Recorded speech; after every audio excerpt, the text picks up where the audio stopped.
Dahil nga nag-crave kami sa leche flan, kaya ayan, gumawa na lang tayo. Matagal-tagal na rin pala na hindi ako nakakagawa nito. At nakakamiss naman talaga, kaya ayan, samahan nyo ako kung paano ko ito ginawa. Ilagyan ko nga ito ng twist para maiba naman. Kaya ayan, i-try natin. At maganda nga naman ang kanyang kinalabasan. Napaka-smooth at napaka-creamy na rin ng ating leche flan, pero mas lalo pa itong pinasarap. Talagang melts in your mouth. Kung gusto nyong malaman ay samahan nyo ako kung paano ko ito ginawa. Ang mga sangkap na ating kakailanganin ay meron tayo dyang 10 large egg, 1 can evap, 1 can condense, 2 tablespoon na cornstarch, calamansi or lemon, 8 tablespoon na sugar, tapos meron tayo dyang vanilla. Lagay ako ng 2 tablespoon na sugar sa ating llanera. Bali, ika-caramelize natin yan sa mahinang apoy. Ganyan.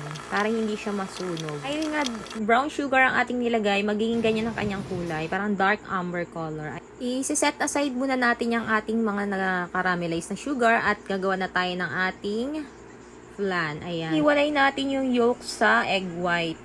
Ayan. Para mas creamy ang ating leche flan. Gumagawa din ako ng leche flan. Minsan nilalagyan ko siya ng whole egg. Pero dahil mas gusto ko nga yung creamy at smooth, kaya whole egg ang ating ginawa ngayon.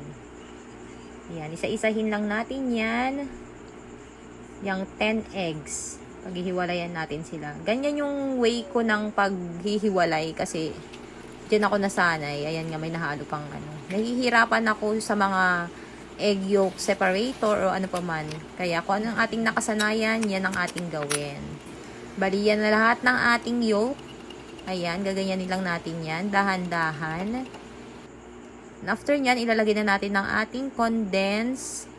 Tapos, isusunod na natin ng ating evap. Hahaluin lang natin yan ng dahan-dahan. Ilalagay na rin natin ng ating kalamansi at ang ating 2 tablespoon na cornstarch. Nag-try ako maglagay ng cornstarch kung talagang mas creamy nga siya. Nilagyan ko rin yan ng vanilla. Ayan, nahalu-haluin lang natin yan hanggang matunaw lahat ng cornstarch. Ayan nga, medyo buo-buo pa ngayong iba. Bali, sasalain natin yan ng mga 2 to 3 times para mawala yung kanyang bubbles at mawala yung mga buo-buo. Ayan. Bali, 3 beses ko yan isinala para wala talagang buo-buo. After nyan, ay isasali na natin sa ating caramelized sugar.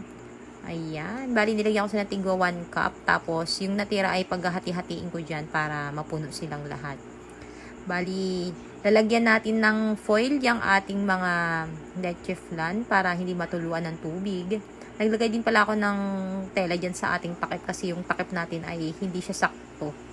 I-steam lang natin yan ng 45 to 1 hour sa mahinang apoy. Ayan. Mag-dua toothpick test tayo kung lumabas siyang malinis ay okay. Ayan, na yung ating leche flan. Luto na yan. Palamigin muna natin yan bago natin siya tanggalin sa llanera. At ayan nga, napaka-smooth ng ating leche flan sa labas. Tignan natin sa loob. Ayan, medyo dark nga ang ating caramelized dahil brown sugar ang ating ginamit. Okay naman siya. Maganda naman ang kanyang kinalabasan at makinis. Kung nagustuhan nyo ang video ito, pa-share. Bye!